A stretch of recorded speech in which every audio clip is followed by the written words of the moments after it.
अगर हम देखें तो 1881 केसेस जो हैं वो दर्ज हो चुके हैं। पॉजिटिविटी रेट यहां पर तेज रफ्तार से बढ़ रही है महाराष्ट्र में।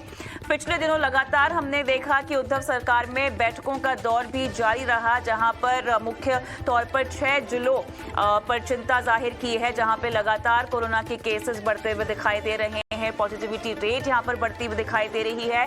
बैठकों के दौर में एक बात तो सामने आई है कि मास्क लगाना अनिवार्य नहीं किया गया, लेकिन इसको जरूरी जरूर बताया गया है। जिस तरह से केसेस बढ़ते हुए दिखाई दे रहे हैं, चिंता की बात इसीलिए नहीं है क्योंकि अभी तक हॉस्पिटलाइजेशन नहीं हो रहा है, लोग अस्पताल में भर्ती नहीं हो रहे हैं, डेथ्स नहीं हो रही है, लेकिन क्लियरली पॉजिटिविटी रेट यहाँ पे बढ़ती हुई दिखाई दे रही है। और पिछले 24 घंटे में तो ये सबसे ज्यादा तेज उछाल आया है। 1881 केसेस आपको महाराष्ट्र में आते हुए दिखाई दे हैं। तो एक तरह से हम देख रहे हैं तमाम राज्यों के मुकाबले महाराष्ट्र में कोरोना का विस्फोट, और यहाँ पर सोमवार को 1036 केसेस के मुकाबले अगर हम देखें तो लगभग 24 घंटे में 1881 केसेस सामने आए हैं। हमारे साथ अभिषेक अवस्थी भी जुड़ गए हैं जो तमाम डिटेल्स इस खबर को लेकर देंगे। तो अभिषेक, महाराष्ट्र में कोरोना का विस्फोट, पिछले 24 घंटे में 1881 केसेस आते हुए दिखाई दे रहे हैं। हम देख रहे हैं लगातार उद्धव सरकार का बैठकों का दौर जारी है। क्या कोई दिशा निर्देश जल्द आने वाले हैं? जी, जाहिर तौर पर 1800 केसेस एक तरीके से एकदम उछाल आया है, एकदम से उछाल आया है।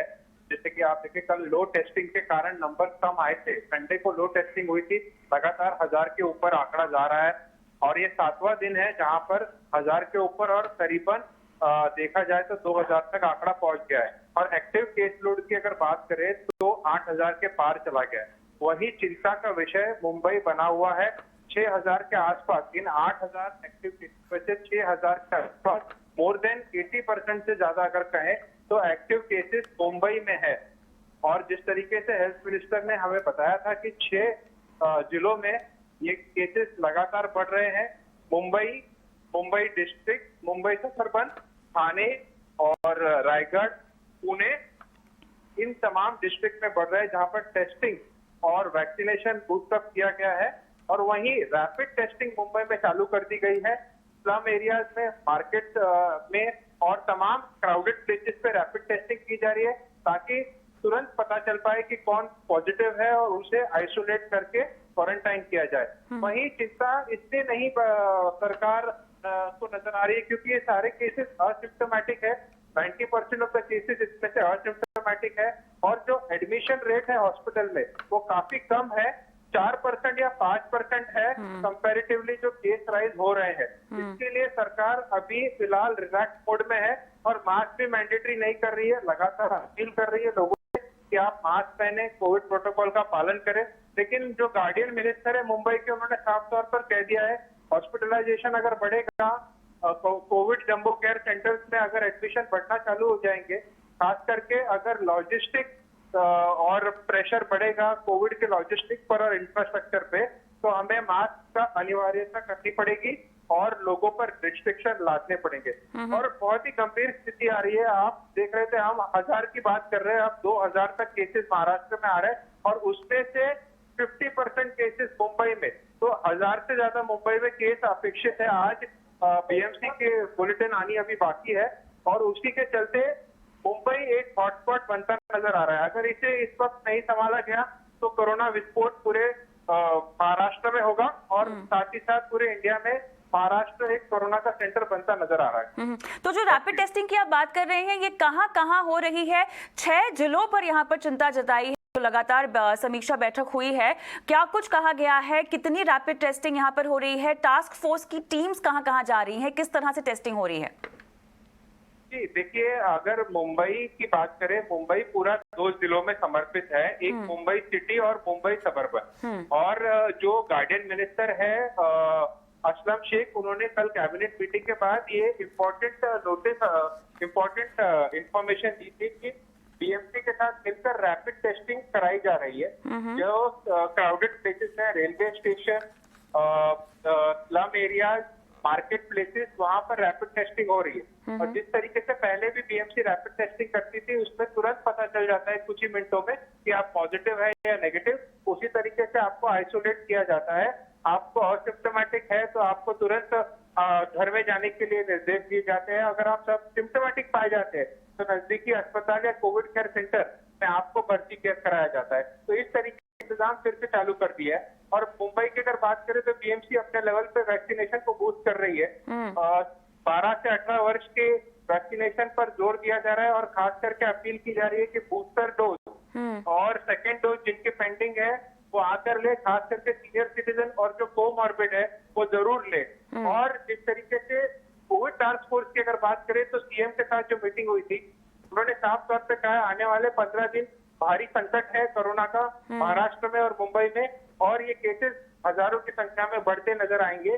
और कोविड टास्क फोर्स तो आज से 1.5-2 महीना पहले ही रिकमेंडेशन कर चुका है कि मास्क अनिवार्य करना चाहिए, लेकिन महाराष्ट्र सरकार वेट एंड वॉच मोड में है क्योंकि अभी लॉजिस्टिक पर प्रेशर नहीं है, एडमिशन रेट नहीं बढ़ रहे हैं, तो वो रिस्ट्रिक्शन लादना नहीं चाहती है लोगों पर, ऐसा अभी निर्णय लिया गया है। Back to you.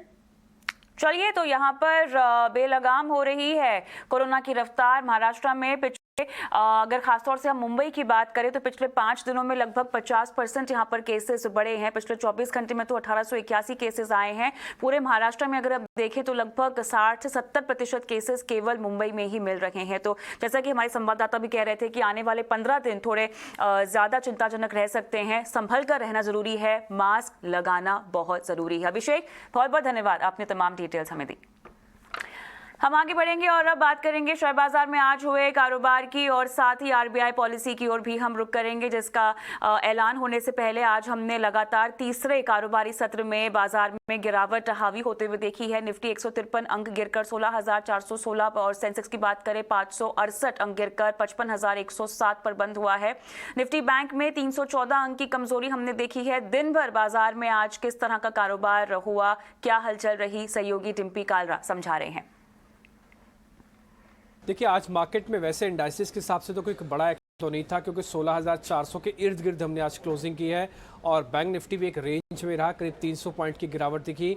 ये कन्विक्शन से हमने आज बचाया अपने आप को। हालांकि पॉइंट्स आप लॉस के देख ही पा रहे होंगे आप अपनी स्क्रीन पर। निफ्टी बैंक के चार्ट्स भी आपको अपनी स्क्रीन पर इस समय दिख रहे होंगे। खैर, एक इंपॉर्टेंट ऑब्जर्वेशन ये था कि अगर आज मार्केट रेंज में रहा तो कौन से सेक्टर्स के बीच में चर्निंग हुई है।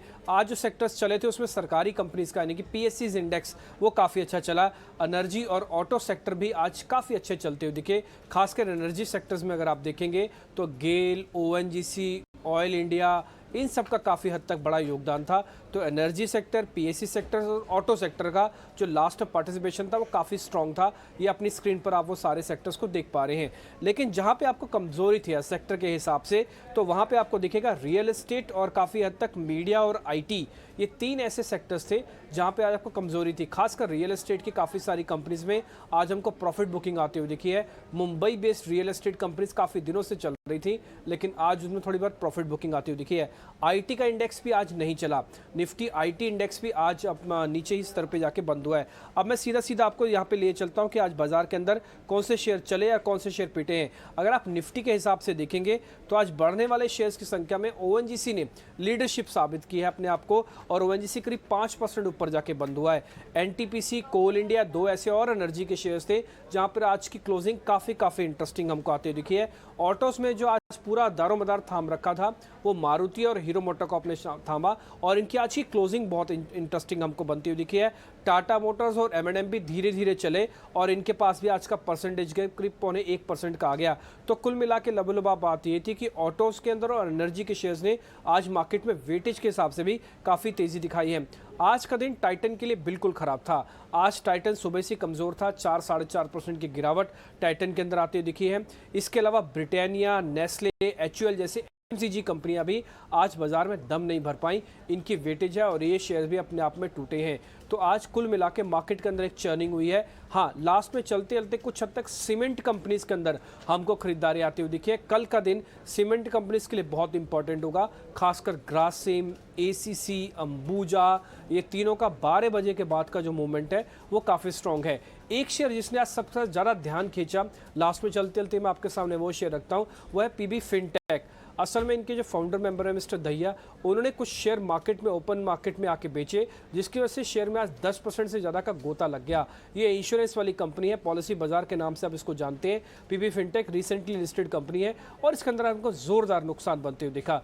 तो कुल मिला के मार्केट के अंदर स्ट्रक्चरली वैसे कुछ डैमेज नहीं हुआ, लेकिन आज हमने कुछ लाल निशान में क्लोजिंग जरूर की है।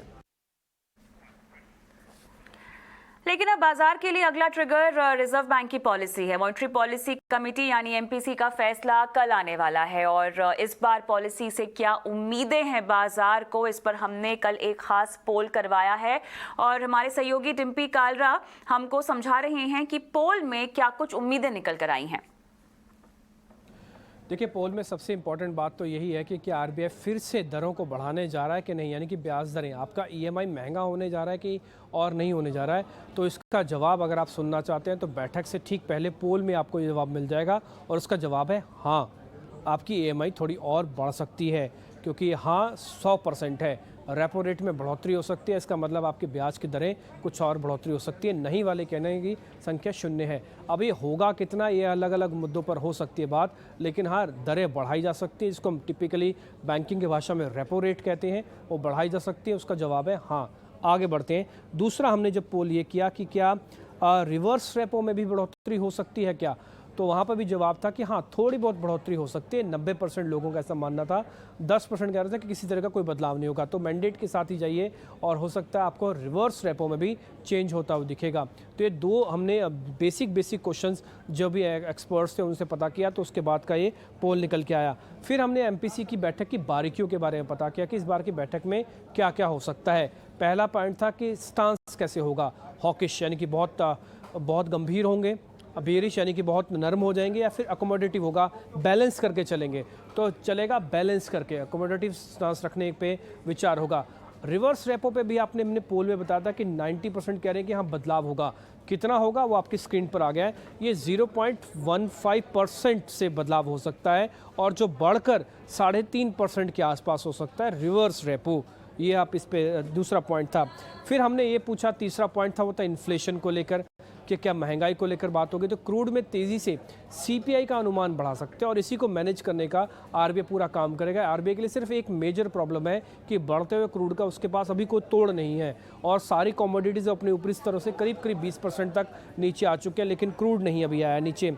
फिर हमने ये देखा कि आगे चल के क्या दुनिया भर में महंगाई को लेकर या इसको लेकर चिंता है, तो वो भी एमपीसी की बैठक में स्टेटमेंट आएगा कि देखिए दुनिया भर में महंगाई को लेकर चिंता है, इसलिए कमोडिटीज़ पे खासकर महंगाई के मुद्दे पे इर्द गिर्द एमपीसी की ज़्यादातर बैठक घूमेगी। तो क्रक्स ऑफ द इस पोल का यही है कि एक तो आप थोड़ा ब्याज दरें आपको और बढ़ती हुई दिखेंगी और दूसरा महंगाई और साथ ही कच्चा तेल, इसके इर्द गिर्द पूरी एमपीसी की बैठक का लबोलुबाव रहेगा।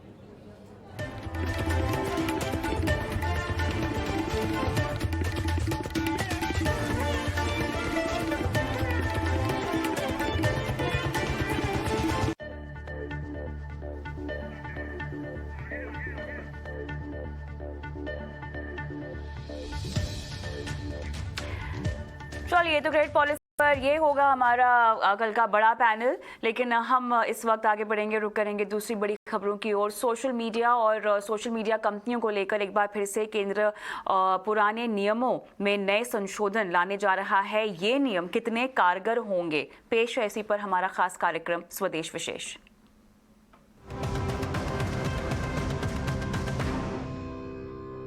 चलिए बात कर लेते हैं सोशल मीडिया की। और सोशल मीडिया कंपनियों को लेकर आए दिन अब विवाद होता ही रहता है, जिसको लेकर सरकार कई बार नियम भी बना चुकी है और बदल भी चुकी है, लेकिन फिर भी नई समस्या खड़ी होती है। वहीं एक बार फिर से केंद्र पुराने नियमों में नए संशोधन लाने जा रही है। ये नियम कितने कारगर होंगे, इस पर होगी चर्चा, लेकिन पहले देखेंगे ये रिपोर्ट।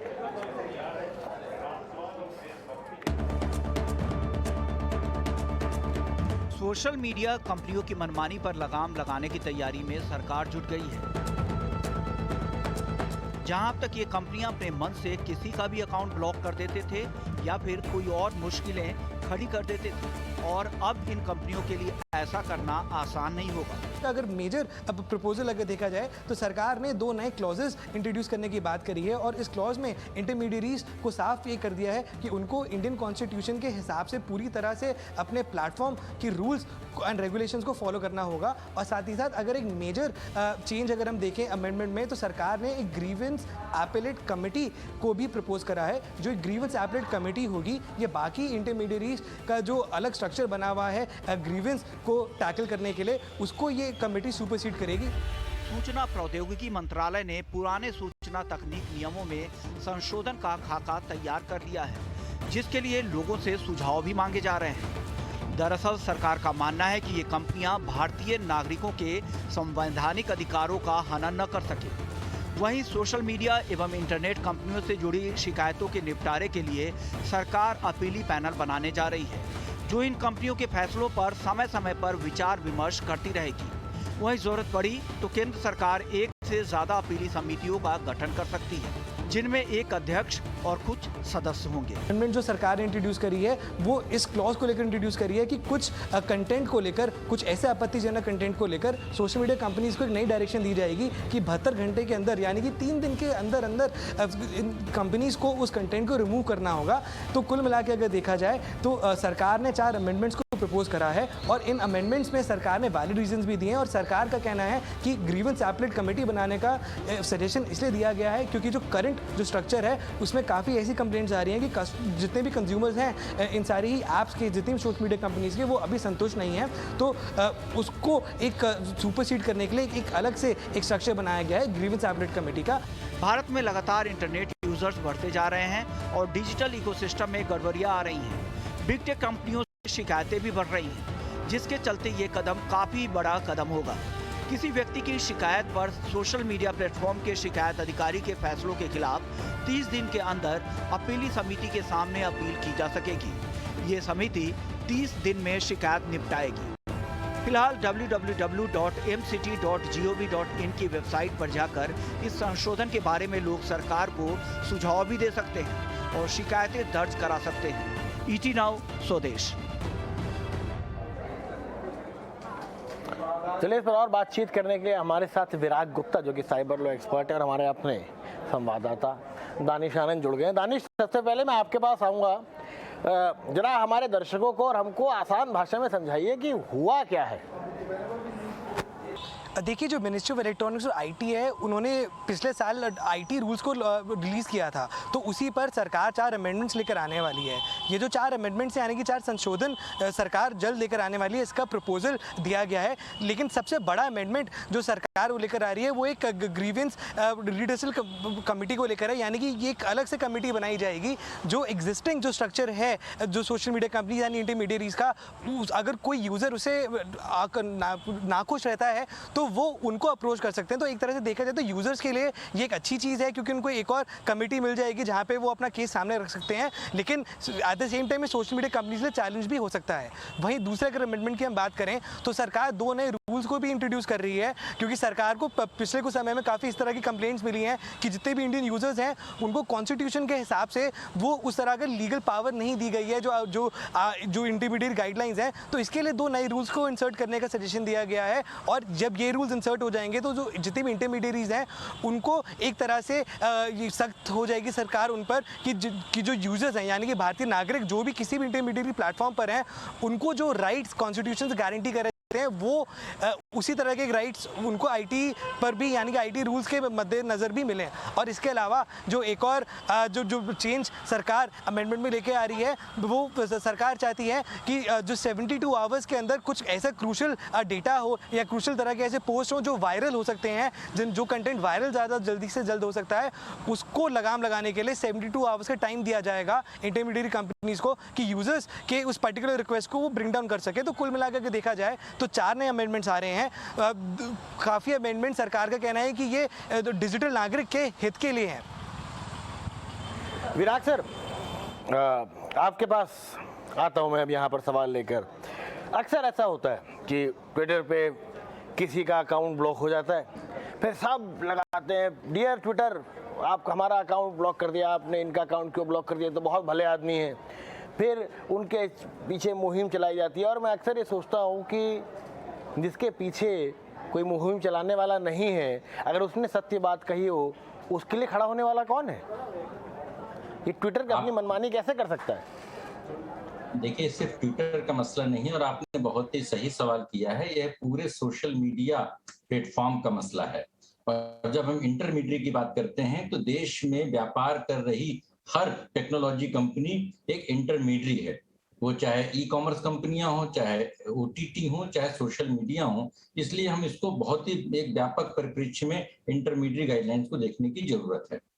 अब ये हमारा लिमिटेड है अभी कि जो 50 लाख से ऊपर के जहां पर यूजर्स हैं, जो बड़े टेक जाइंट्स हैं, उसके लिहाज से जो नए अमेंडमेंट लाए गए हैं, ये दो तरीके से बहुत महत्वपूर्ण है।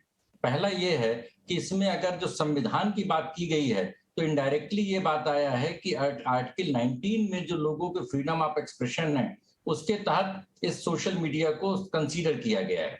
दूसरा ये है कि इसको पुराने जो डिजिटल मीडिया भी जोड़ दिया गया था, जो पुराने जो आईटी रूल्स आए थे, उसकी वजह से कंफ्यूजन था। और डिजिटल मीडिया से संबंधित लगभग 17 मुकदमे देश की विभिन्न अदालतों में चल रहे हैं। तो अब ऐसा लग रहा है कि जो नया अमेंडमेंट आया है, जो नया प्रपोजल आया है, उसमें पार्ट 3 जुड़ा नहीं है। उसकी वजह से इसको अलग कर दिया गया है। इसकी मैं आपको बैकग्राउंड थोड़ा सा बताऊं कि जब 2011 में रूल्स पहली बार बने थे तो 2012 में के एन गोविंदाचार्य ने दिल्ली हाई कोर्ट में इनको इन्फोर्स करने के लिए पिटीशन दायर की थी, जिसको आर्गू हमने किया था। 2013 में दिल्ली हाई कोर्ट ने पहली बार आदेश दिया था कि शिकायत अधिकारी की ये कंपनियां नियुक्त करें, और इन कंपनियों ने भारत में शिकायत अधिकारी की नियुक्ति नहीं की। और आज भी मैं मानता हूं कि प्रभावी तरीके से नियुक्त नहीं की गई है, पारदर्शी तरीके से नियुक्ति नहीं की गई है। कोई इनका टोल फ्री नंबर नहीं है, कोई व्हाट्सएप नंबर नहीं है, शिकायत अधिकारी का नाम पता लोगों को नहीं पता है। और ये एक बहुत ही अंधेरे में पूरी लड़ाई हो रही है और कानून कमजोर पड़ता जा रहा है, टेक कंपनियां मजबूत होती जा रही हैं और स्टार्टअप सिस्टम में डेटा का एक अलग पूरे तरीके का जो पूरा चल रहा है एक सिस्टम, उसमें मैं समझता हूं कि एक कंफ्यूजन है और लोगों की शिकायतों का निराकरण नहीं हो पा रहा है। और जो 3 स्तरीय नई जो एक व्यवस्था बनाने की बात की जा रही है, तो जब पहले स्तर की व्यवस्था ही काम नहीं कर रही है तो फिर तीसरे स्तर की व्यवस्था कैसे काम करेगी?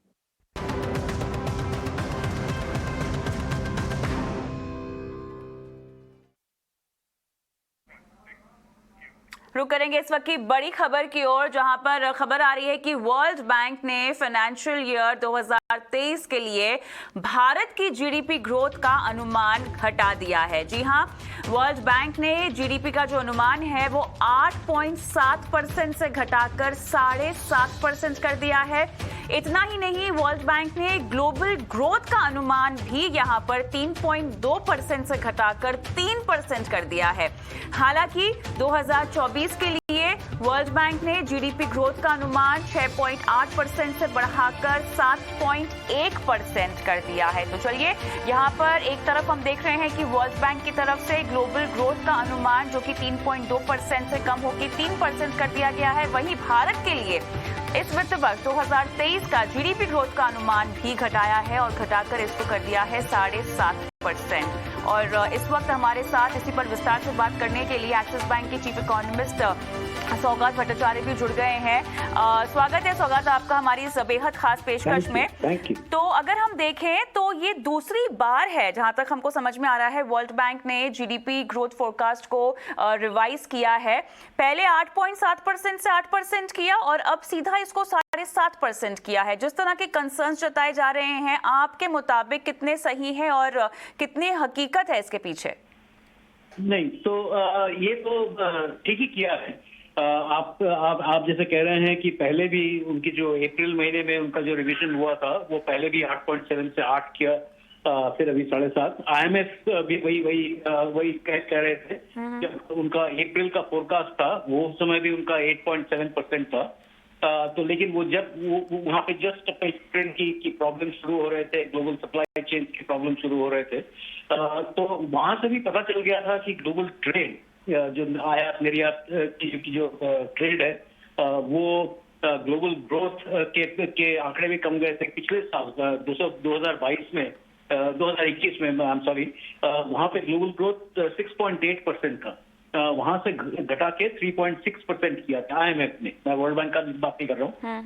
तो वहां से तो वो 3.6 अभी, और ये अप्रैल महीने में था जहां वो यूक्रेन के प्रॉब्लम्स अभी उतने तय पे खड़ा नहीं हुआ था। तो अब तो लग रहा है कि यूक्रेन की प्रॉब्लम्स और 5, 6, 7 महीने और चलेगी। वहां पे तो वो ग्लोबल जितने डिस्ट्रप्शंस हो रहे थे वो प्रॉब्लम है।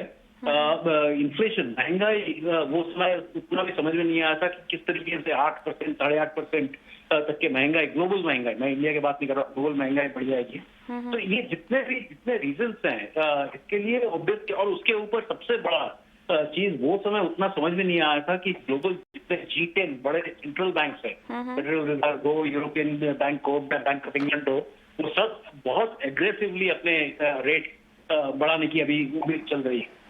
तो बहुत सारे फैक्टर्स एक साथ आ गए हैं अपने इन्फ्लेशन, महंगाई को कंट्रोल करने। ट्रेड, ग्लोबल आयात निर्यात की जो ट्रेड है वो अपना वो उसकी slow down, global growth slow down, तो ऑब्वियसली ये लेके इंडिया के ग्रोथ पे असर पड़ेगा ही पड़ेगा। आपको याद होगा कि लास्ट ईयर FY22 में हमारी एक्सपोर्ट्स ग्रोथ हमारे ग्रोथ के लिए बहुत बड़ा इंजन बन गया। हाँ, 24% मर्चेंडाइज ग्रोथ के एक्सपोर्ट्स वगैरह बहुत बढ़ गया था। तो ये साल हमारा अंदाजा है कि उतना बढ़ने वाला नहीं है।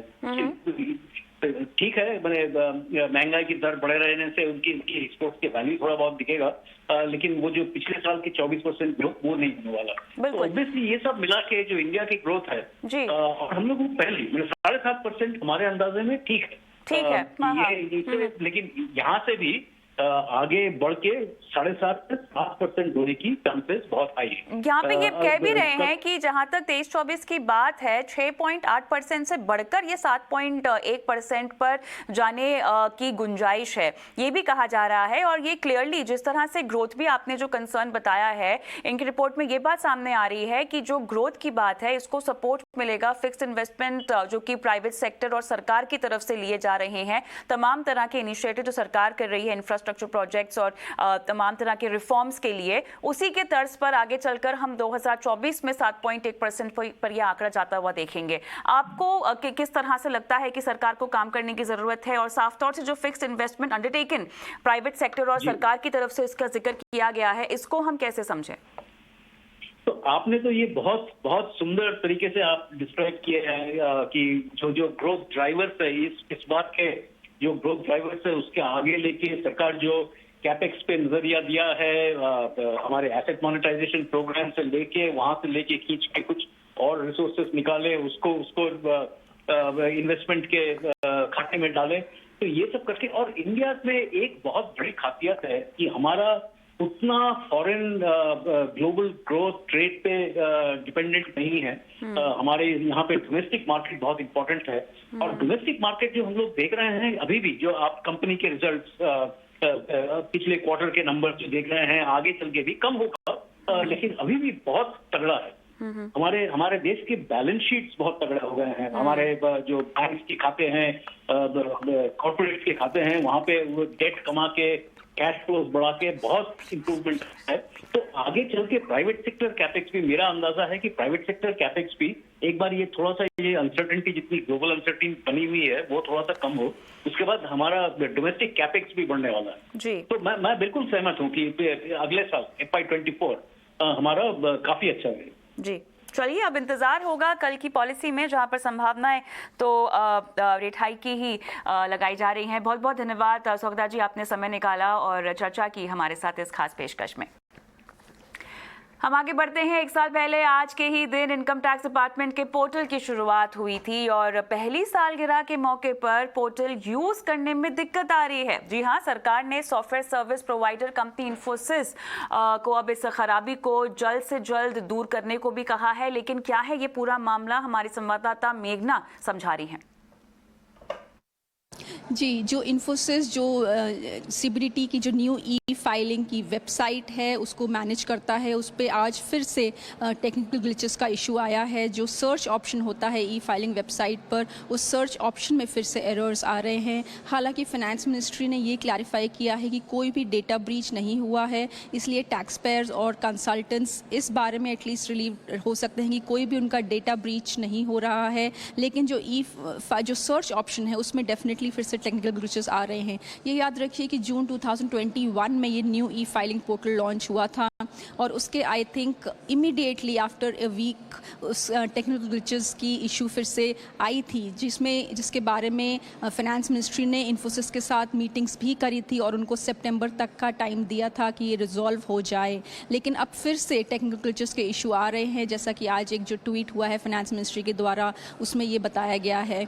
ये भी इन्फोसिस ने अश्योर किया है कि वो इस टेक्निकल ग्लिचेस को देख रहे हैं, रिजॉल्व करने की कोशिश कर रहे हैं और होपफुली जल्द ही ये रिजॉल्व हो जाएगा। ये भी याद रखिए कि जो इन्फोसिस है वो कॉर्पोरेट अफेयर्स मिनिस्ट्री की वेबसाइट भी मैनेज करता है। जीएसटीएन का जो सारा बैक एंड टेक्निकल पोर्टल है वो पूरा इन्फोसिस मैनेज करता है और जीएसटीएन की वेबसाइट पर भी हमने देखा कि पहले भी टाइम टू टाइम काफ़ी टेक्निकल इश्यूज आए थे और मिनिस्ट्री ऑफ कॉर्पोरेट अफेयर्स में भी थोड़े से टेक्निकल इश्यूज बीच बीच में आते रहते हैं।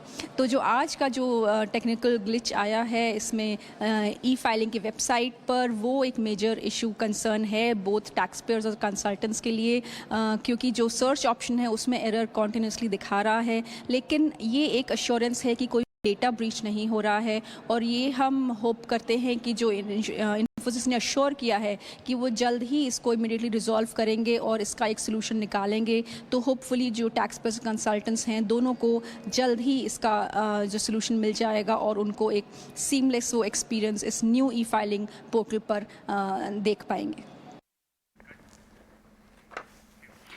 बैटरी स्वैपिंग को लेकर नीति आयोग के सीईओ ने बैटरी के मानकों को लेकर बैठक की है और बैठक में बिजली मंत्रालय, सड़क एवं परिवहन मंत्रालय के अफसर मौजूद रहे। और क्या कुछ हुआ इस बैठक में, हमारे सहयोगी समीर दीक्षित पूरी जानकारी दे रहे हैं।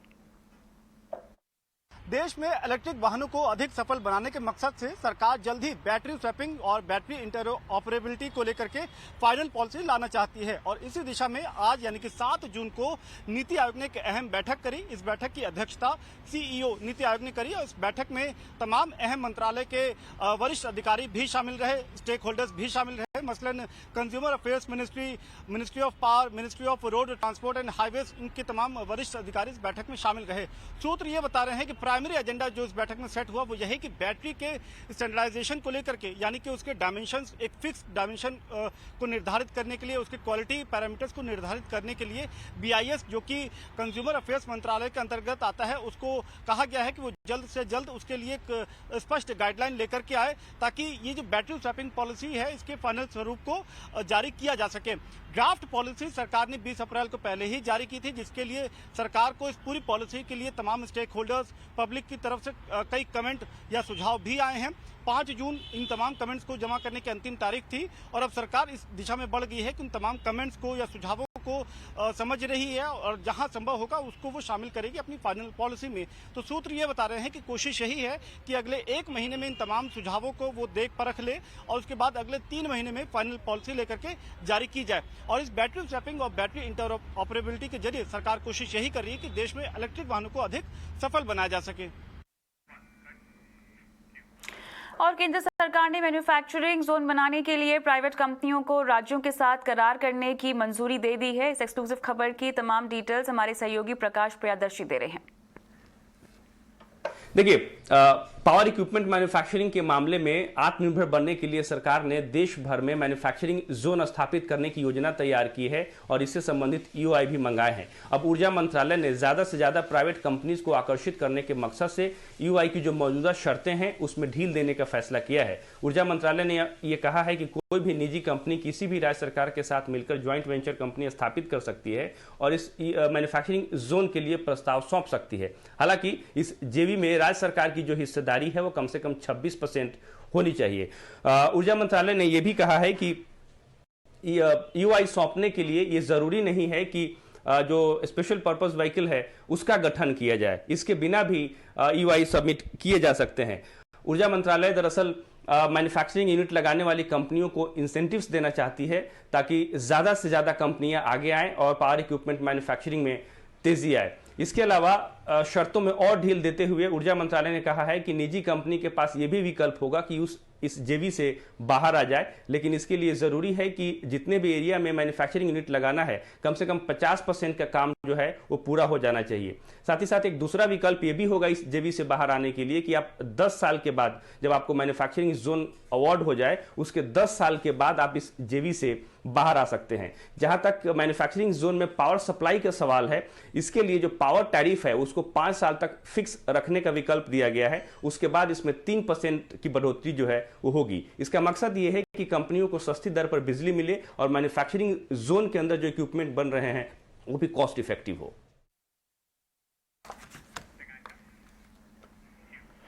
आजादी के अमृत महोत्सव के दूसरे दिन कॉर्पोरेट मामलों के मंत्रालय के एक कार्यक्रम में वित्त मंत्री ने कहा कि संकट के दौर में भारतीय शेयर बाजारों को संभालने का काम किया रिटेल निवेशकों ने, और उन्होंने कहा कि जब विदेशी निवेशक अपना पैसा निकाल रहे थे तब खुदरा निवेशकों ने बाजार को सहारा दिया है। वित्त मंत्री ने और क्या कुछ कहा है, आइए आपको सुनाते हैं। 62,000 investor awareness programs have been held by IEPF. In a way, I would think, quietly, these have helped during the pandemic. The very significant increase in retail investor numbers in India. In fact, there are times when I've answered even in the parliament that if FPIs are going away and coming into the country as and when and giving us a feeling that funds are going out of India, retail investors in India have come in a big way that they seem to act like the shock observers. If FPIs went away, FIIs went away, our markets did not really have to show the ups and downs in a very distinct way, because the small investors in the country have come in a big way, trickling into the country.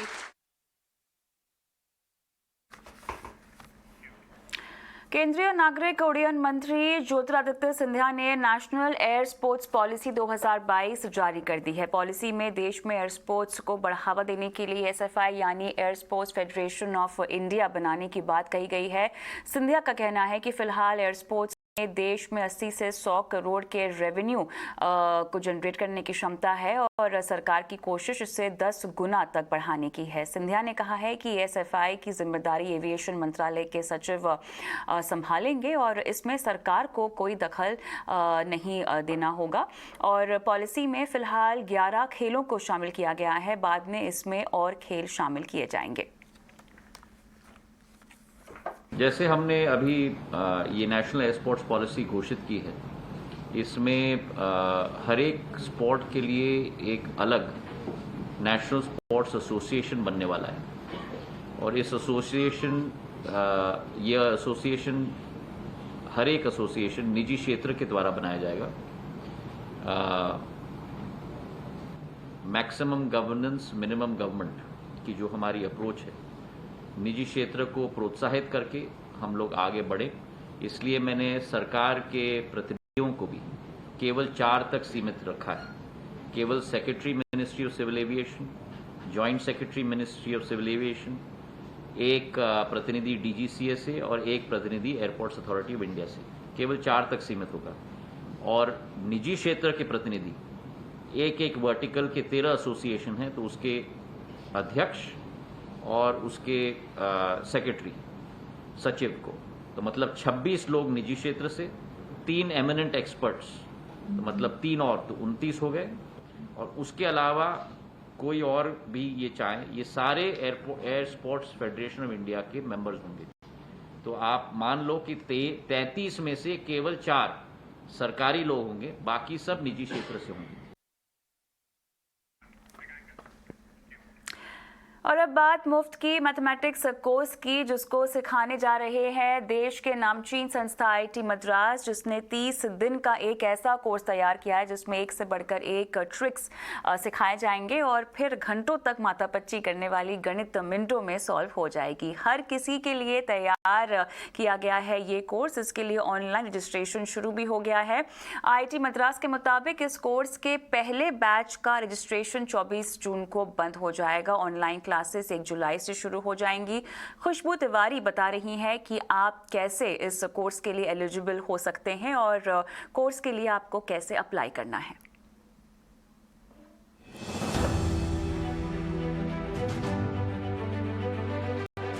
छात्रों से लेकर researcher और professional तक हर category के लिए IIT Madras ने इस course को तैयार किया है। इस कोर्स के लिए रजिस्ट्रेशन शुरू हो चुका है, लेकिन इसमें क्या अलग होने वाला है? दरअसल ये एक तरह का मैथमेटिक्स कोर्स ही होगा, लेकिन out of the box. Aryabhatta institute of mathematical science के फाउंडर और 30 साल से गणित पढ़ा रहे सदा गोपन राजेश ही इस कोर्स को सिखाएंगे। इस प्रोग्राम के जरिए एक की बजाय कई तरीकों से प्रॉब्लम सॉल्विंग, लॉजिक, पारंपरिक स्टेप बाय स्टेप की बजाय अलग तरीकों से सवालों का हल करना और गणित के कुछ ऐसे पहलू बताना जो छिपे हुए हैं, यही मकसद है। मसलन सुडोकू को ही हल करने के ना जाने कितने तरीके हो सकते हैं। मकसद है कि कोर्स करने वाले ये सीख सके कि किसी एक प्रॉब्लम को सॉल्व करने के कई तरीके हो सकते हैं, चाहे गणित हो या लाइफ। मुझे बहुत खुशी की बात है कि IIT मद्रास उनकी फाउंडेशन IIT मद्रास प्रवर्तक टेक्नोलॉजीज द्वारा ये एक unique first of its kind course introduce कर रहा है। उस कोर्स का नाम out of the box thinking है। मैथमेटिक्स एग्जाम के लिए बहुत ज़्यादा फार्मूलाज और टेक्निक्स याद में रखना है। यदि और उपाय है इसके लिए, उपाय तो है। कैसे?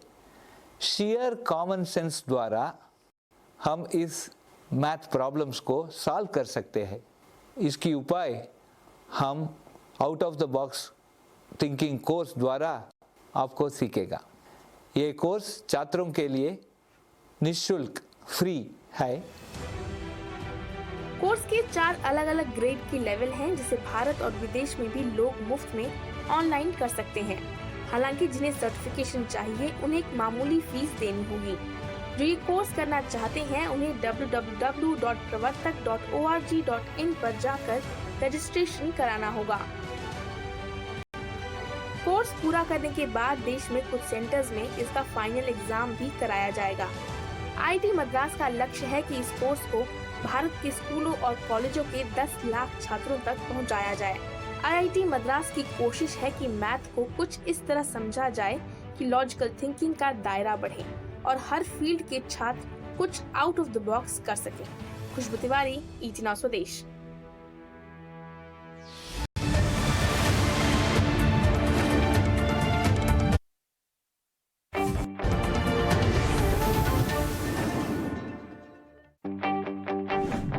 स्टॉक मार्केट में पोर्टफोलियो बनाना हो सकता है मुश्किलों से भरा। मार्केट का उतार चढ़ाव आपको कर सकता है कंफ्यूज।